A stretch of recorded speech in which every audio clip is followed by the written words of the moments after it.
Malaya Emergency 1950–1953.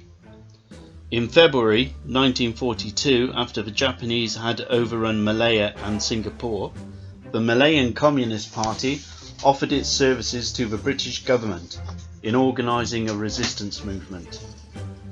In this seemingly innocent offer lay the seeds of the emergency.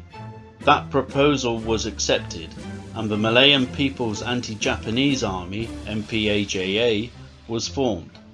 Some of its members had received guerrilla training from the British before Singapore fell, and during the war, large quantities of arms and equipment were sent to them. Although the actual military activities of the MPAJA were very limited and largely defensive. After the Japanese surrender in 1945, the MPAJA was disbanded and over 5,000 arms were handed in. However, a secret branch of about 4,000 strong remained in being and kept their arms. It was the intention of the Malayan Communist Party to gain control of Malaya using their secret force if other means failed. Their political expedients proved unsuccessful, and in May 1948 they embarked on an armed insurrection, calling themselves the Malayan Races Liberation Army, the MRLA, the majority of whom were former members of the MPAJA. They were 80% Chinese, the remainder being Malays, Indians, Indonesians and Siamese. Most of the officers had had previous military experience in the MPAJA. In Malaya, patrols were usually carried out by platoons, operating independently or in conjunction with other platoons. Battalion operations were not uncommon, and even brigade operations were occasionally mounted. Depending on circumstances, an operation might last a few hours or several weeks. The armament of patrols varied considerably, according to the type of operation, but in a section there is always at least one Bren gun. Some grenade-firing rifles were also carried.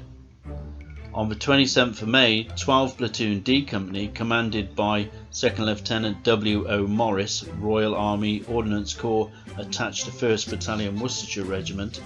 In the morning, the platoon commander with 2 sections set out once more in the search of the enemy.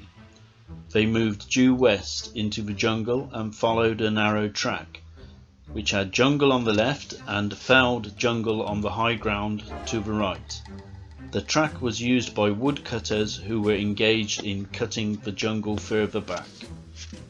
Having moved about a quarter of a mile into the jungle, the leading section came under very heavy automatic fire from the front and left flank. The patrol went to ground and returned fire. In the first few minutes, Private Dykes, the leading scout, was killed. The section commander, Corporal Stanton, 2 more privates, Hughes and Payne, and the E-band tracker, Awang Anak Rawang, were wounded.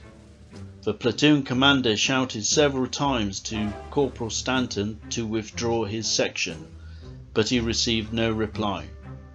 2nd Lieutenant Morris then moved back and deployed the rear section to the left. They then engaged the terrorists as best they could.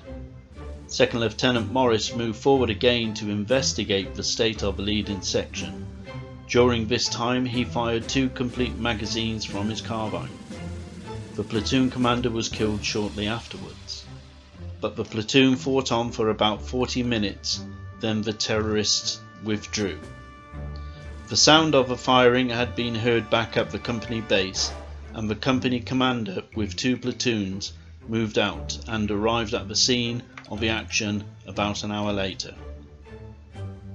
During the action, Private Hughes fell wounded in the middle of a track, and Awang Anak Rawang, the E-band tracker, although wounded himself and lying in an exposed position, dragged Private Hughes under cover of a fallen tree.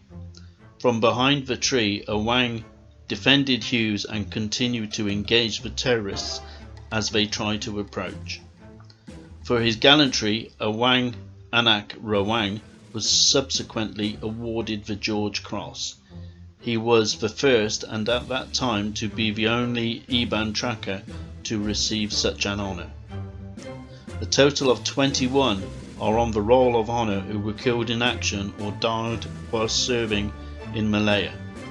A memorial with their names on is in St George's Chapel in Worcester Cathedral.